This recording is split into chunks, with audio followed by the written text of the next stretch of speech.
Within thermodynamic analysis, we will also be looking at properties, and we'll be using properties extensively throughout the course. So let's take a look at the different types of properties that we will be dealing with. When we're discussing properties, we have two different types. There are what are referred to as being extensive properties,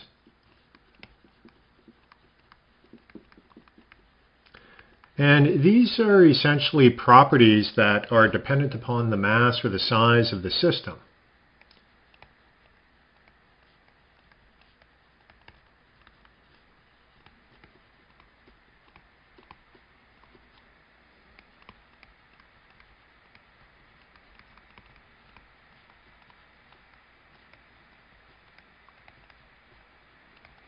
Examples of these could be mass itself, so mass or little m, volume,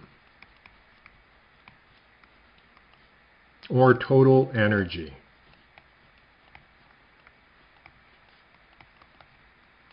And notice, with the exception of mass, what I'm doing for the extensive properties is I'm writing them as being a capital letter. So in the case of volume, a capital V, total energy, a capital E. We'll talk about specific properties in a moment, but before we get to that, we also have intensive properties.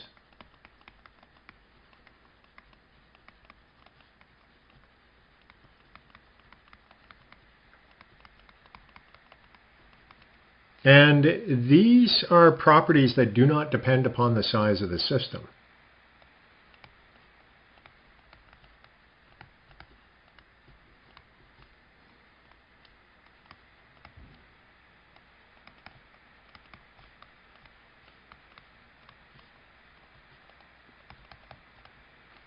And examples of these could be temperature or pressure. So temperature, and we will use the nomenclature capital T for temperature and capital P for pressure. Now, I had mentioned that we have extensive properties, we have intensive properties, we also have specific properties. What specific properties are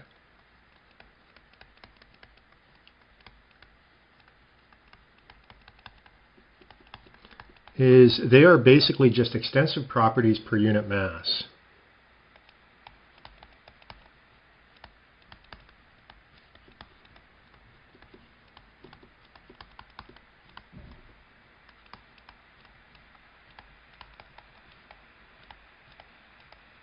And so examples of these: specific volume, and here we use a little v. Don't confuse it with velocity. In thermodynamics, this little v is actually the specific volume. And that is defined as being the volume divided by the mass of whatever system we're looking at, or size of volume. We have specific total energy.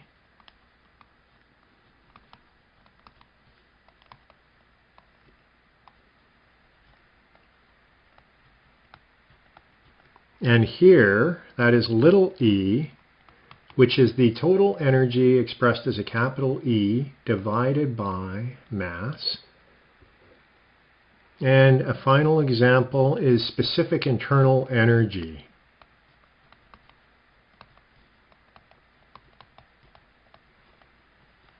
Remember, we looked at internal energy when we were discussing the first law, and here we use a little u. All of our specific properties will be little letters, so little u.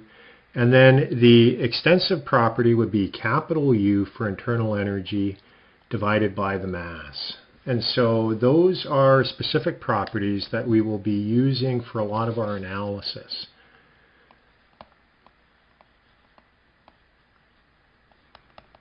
So we use properties to describe the state or the system itself. So a system is described by its properties.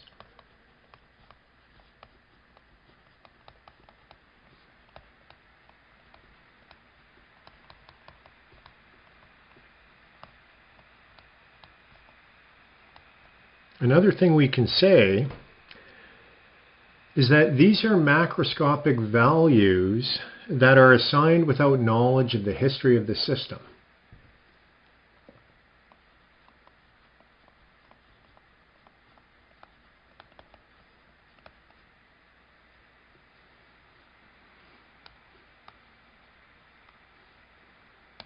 So they're macroscopic characteristics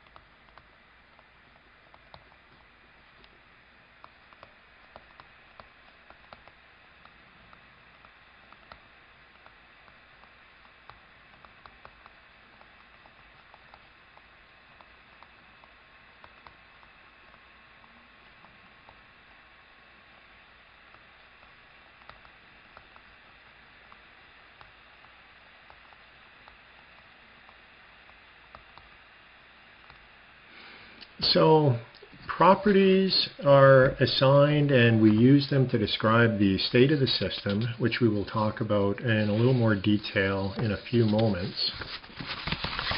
Where do properties come from? Properties come from a number of different sources. So the origins of properties include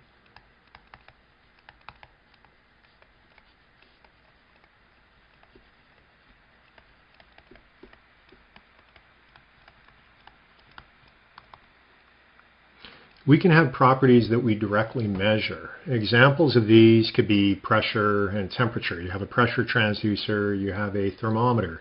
So you're measuring properties directly, so they can be directly measurable.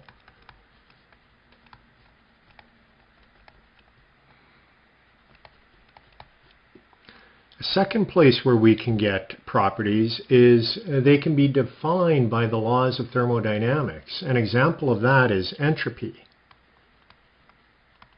which we will look at later on in this course.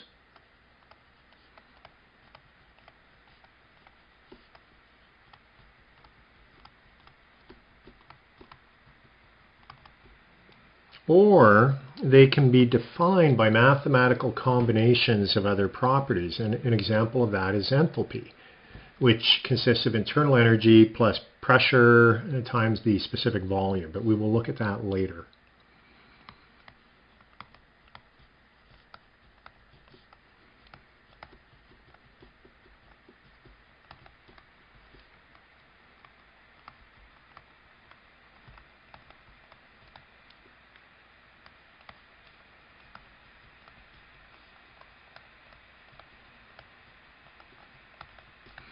So those are properties, and they are very important within thermodynamic analysis because they are what we are using to do a lot of our analysis. We're looking at describing the state of a system within analysis, and we use the properties to do that. And then we also use the properties to calculate different aspects within systems. So the next thing that we're going to look at is we're going to look at states and processes.